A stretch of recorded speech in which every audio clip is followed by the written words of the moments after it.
Hello everyone, my name is Ryan Zube. I'm sitting right here with the owner of Fowlboys SS15 and Hartamas. Yep. Hi, I'm Shaq, the managing director of Fowlboys. Alright.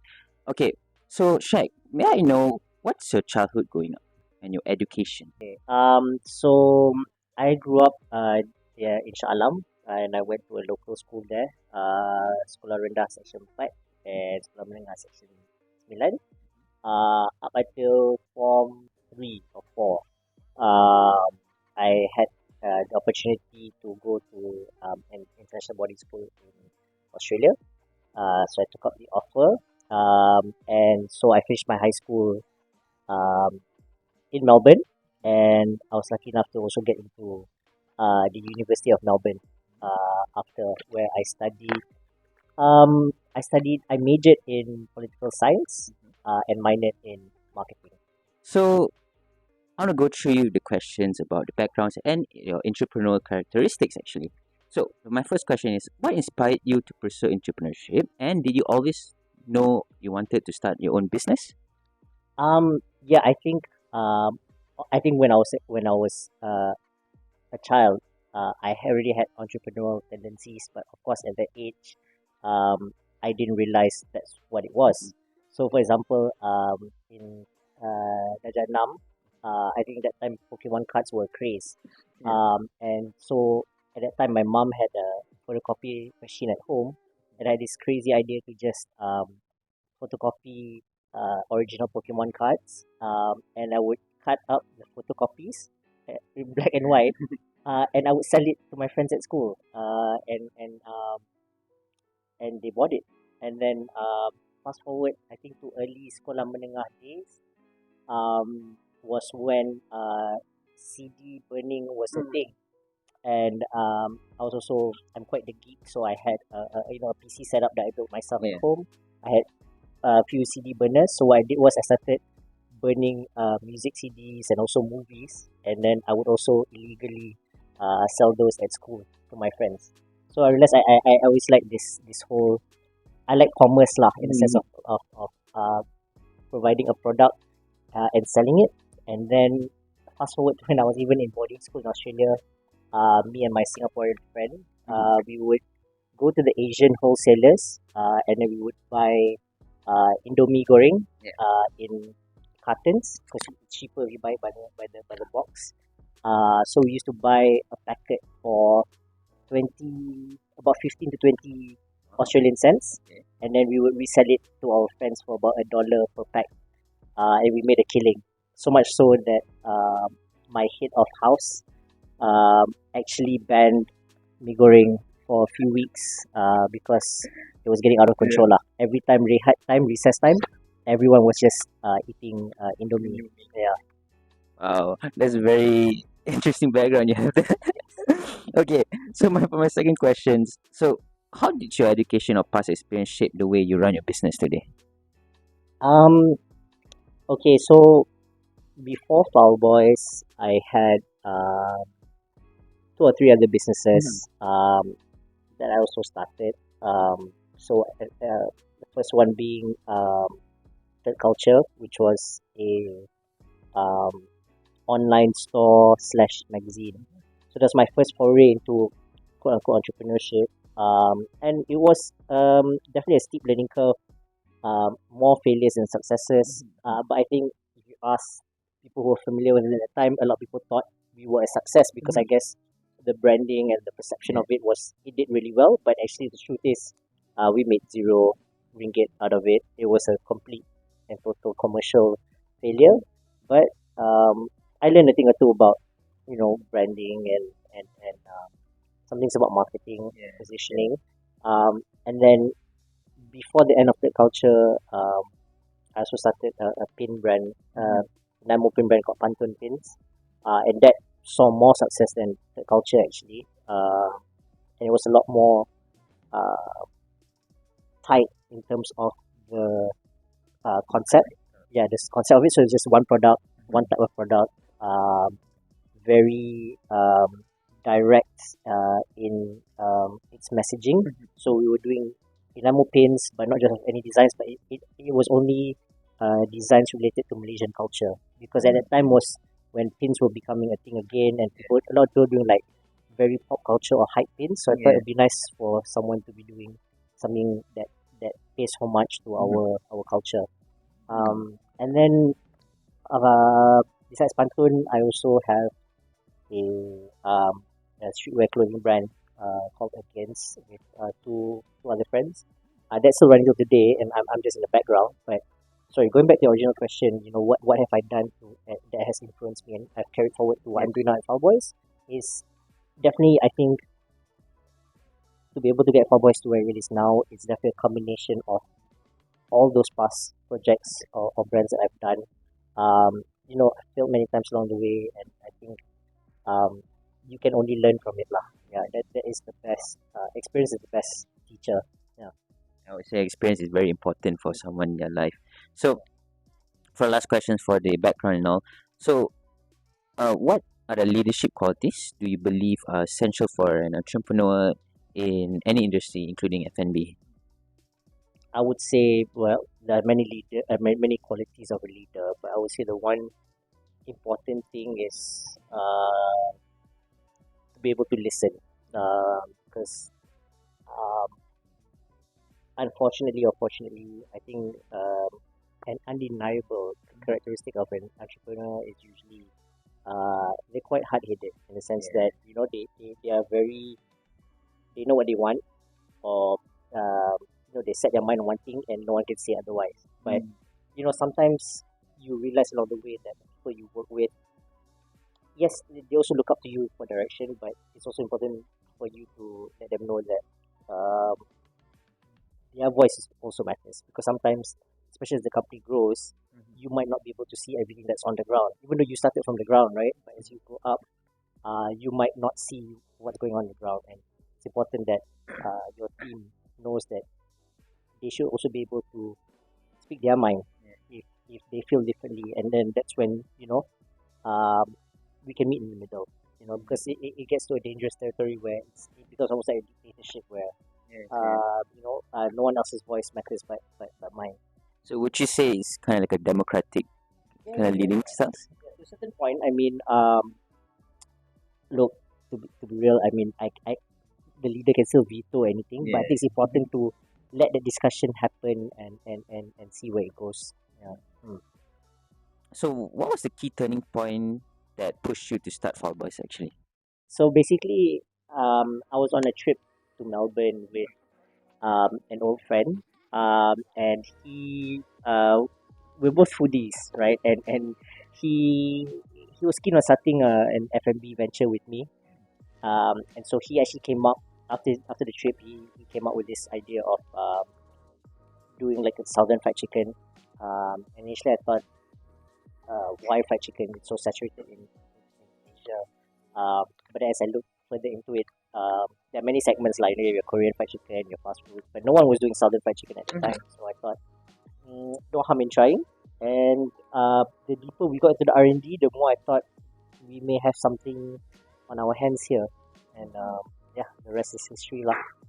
You mentioned that you did experience all the projects, previous projects, but was this your first time in F&B or there's multiple? And a follow up is, how did you prepare for yourself to create this business? Yeah, no. So I think part of why I really wanted to do it was because it was something new. So between the two of us, zero culinary experience and zero experience in the F&B industry.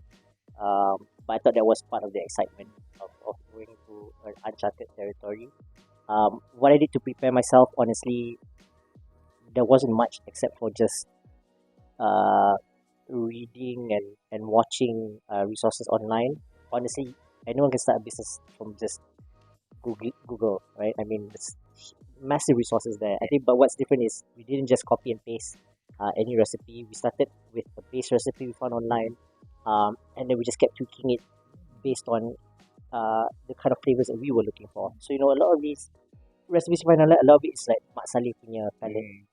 So a lot of it we had to adjust to for it to be satisfactory with yes, with the locality. Um, so I think that's what we did different. That's great. So The last question for the motivation is: do you have any personal or extended factors that motivates you into entrepreneurship? And then, do you have maybe any mentors or role models that you were influenced to make the decision to create Fowlboys? Mm, money. That's the only motivator. No lah. Actually, it was my mom. My mom was an entrepreneur, and she became an entrepreneur so that she could take care of me at home. Yeah. So she was really brilliant. A really brilliant mind. Um, she even did her MBA in marketing. At a marketing school where the four P's of marketing were created. You know, so she was really at the top of the game. But she yeah, she did really well. So I think that is she's my mentor lah in a way. Yeah. Moms are always great, but you're not wrong with the money though. Okay, moving on to our third topic, which is, I would say, the market problems and target audience. So my first question is, what gap in the F&B industry do you notice that led to the creation of Fowlboys? Well, I think I mentioned it briefly tadi was that in terms of product offering, there wasn't really a segment for Southern Fried Chicken. Even Nashville Chicken really wasn't a thing there, or no one did it on a commercial scale. But at the same time, fried chicken is a very popular cuisine in Malaysia. It's a staple. It's a staple. You can't go wrong. All right. Okay. So my second question is, how do you develop your brand and menu to appeal to your target audience? Okay, so honestly, Cowboys started as a very personal project. We didn't start it with what do we think people want. It was more of what do we want? What do we want to see here? Like, if someone else were to be doing this, what would they offer that we would be looking for? So, besides the chicken sandwich, for me, it was chicken and waffles because I had a privilege of going to LA a couple of years beforehand, and I went to Roscoe's and I had the chicken and waffles there, freaking amazing. And I don't think at the time when we were reading Cowboys, there wasn't really anywhere locally. Besides VCR, I think that time they did have a chicken and waffle, but it's not the type of chicken waffles that I was looking for. You know, so that our personal preferences and wants is what inform the R&D process mostly. And then branding point is also what because my forte is like branding and marketing. So I wanted to come up with a cheeky name, a cheeky brand that didn't take itself too seriously. 'Cause I felt like that's what would set us apart between us and your fast food chains. Like we do a lot of things that you would never see KFC do or even Texas Chicken. So the third question actually mentions the strategies that you use to differentiate yourself from other restaurants. So would you say those were the kind of differentiations you would put yourself into? 100%, yes. So I think that we take our food seriously, but we do not we're not too sterile in our approach lah. We like to inject a lot of humor into our personality. All right, here comes a very simple question that maybe you get a lot is, how do you validate your business idea before launching, and what feedback do you receive most of the time? Developing the business idea, I think, came as we were R&Ding, this whole concept of what Fowlboys was going to be. We were doing it at the same time as we were doing R&D. But initially, so just to share with you, the concept of Fowlboys was supposed to be like a pop-up brand. So we were supposed to go to friends' cafes, cook there for a weekend, and then just sell our menu there for the weekend. But then, as we were ready to launch it in March, the announcement for PKP came on for the quarantine, and so I looked at my partner and I said, "Screw it, let's pivot the concept and let's do it as a home delivery brand." And that's when things started to change for us lah, because we launched it not knowing anything. I quickly bought extra fryers from Shopee, whatever I could. Everything was built from whatever I could get in Shopee. Yes, and thankfully it grew from there lah. Yeah. All right, that's a great way to know your audience and all. So my next topic is about the successes and failures. You don't mind me putting that, right? All right. So, could you share one of the biggest challenges you have faced as an entrepreneur and an owner business, and how did you overcome it? We shifted from my apartment to a proper kitchen, like a commercial kitchen, and that was when the PKP rules were like relaxing a bit. And that time, so when we were doing it from my apartment, I was just taking orders from my WhatsApp. So everything was done manually.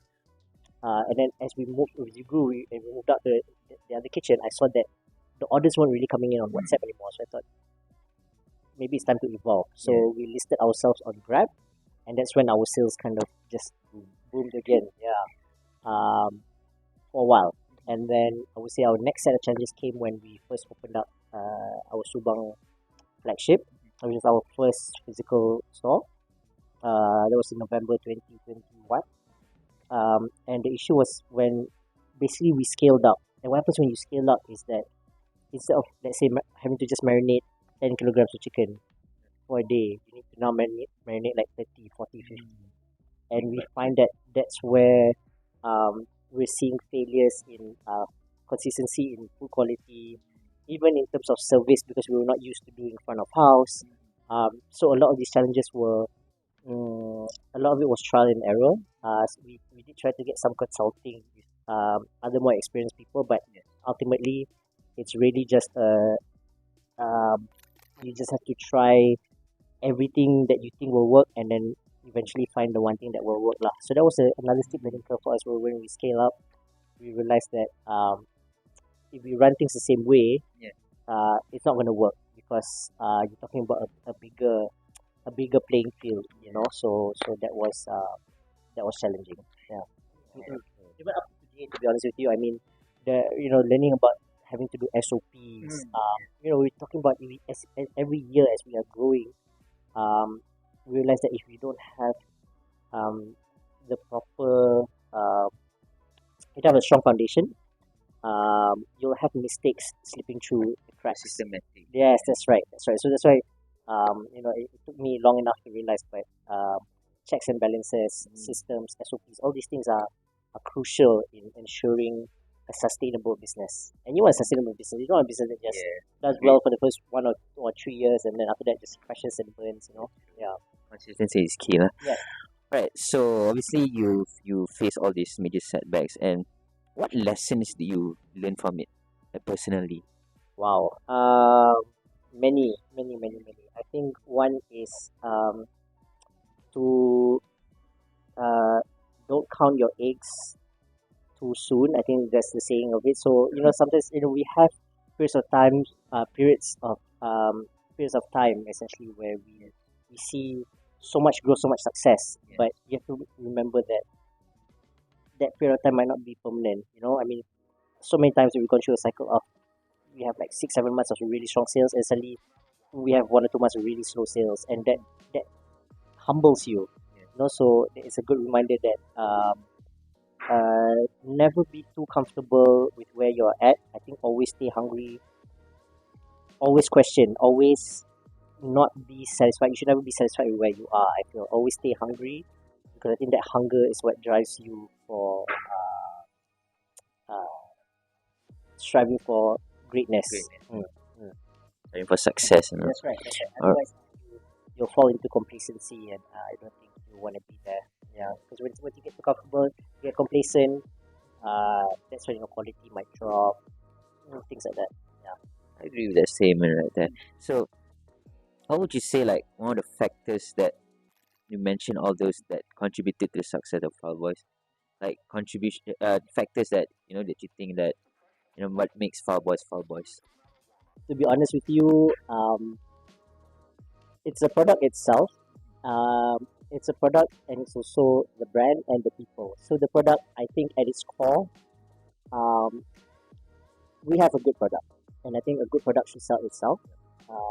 Plus the brand, I feel taking that cheeky, not too serious approach worked really well for us, because I think that helps us be a bit more relatable to our guests and customers.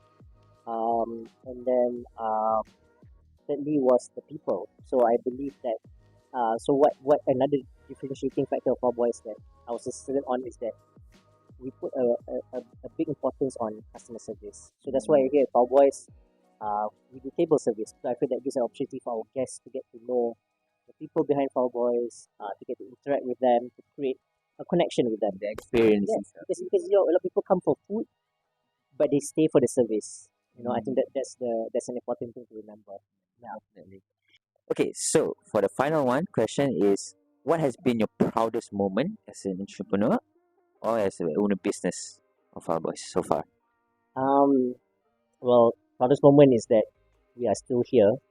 But also when we break through certain sales milestones, I think that has honestly been the proudest achievement lah. Because I remember, cooking the chicken back in my Yeah. apartment kitchen, stuffy, small, not ideal. And if you were to tell me that we would be making the revenue we made last year, I'd probably laugh at you. Yeah. So, um, yeah, I would say that is it lah. The commercial success that Yeah. we'll be able to achieve. But a reminder that commercial success, revenue does not equal profit, right? So True. profit was also. Let me just add. Always seen a healthy amount of revenue coming in, but profit has not always been the case. So actually, to also share with you, early last year is when we first started seeing real profit coming in Mm, after tearing apart our entire structure and costing and trying to fix things. So that's also another achievement I feel because we came from a position of being in the red for the longest time, and then yeah. now, alhamdulillah, finally seeing um, money in the bank. Mm, Yeah, related to that commercial success I was talking about, lah. Yeah. all right. And would you care to tell the audience how long have you been starting this business? How long? Yeah, since you Um, starting up so to now. okay, so I started this in like March, let's say March 2020. And now we are in approaching March 2025. So that will be 4 years, 2021, Yeah, 2023, 5 lah, yeah, yeah, 5, five 5, yeah. years. 5 years, yeah. Mm. It's very amazing. All right, so our final topic, which is inspiration for future entrepreneurs. So, first question is, what advice would you give to someone who wants to start their own business in an F&B business or any kind of business? Don't do it. No, seriously, don't go into F&B. It's not, if you value your peace of mind, don't go to F&B. Unless you are very passionate about it and you understand the risks. And you Because love the game? you love the game. Yeah, I mean, like, loving food and wanting to, I think it's a noble pursuit, but understand what you're getting yourself into, understand the risks involved, understand the amount of capital you might have to burn through.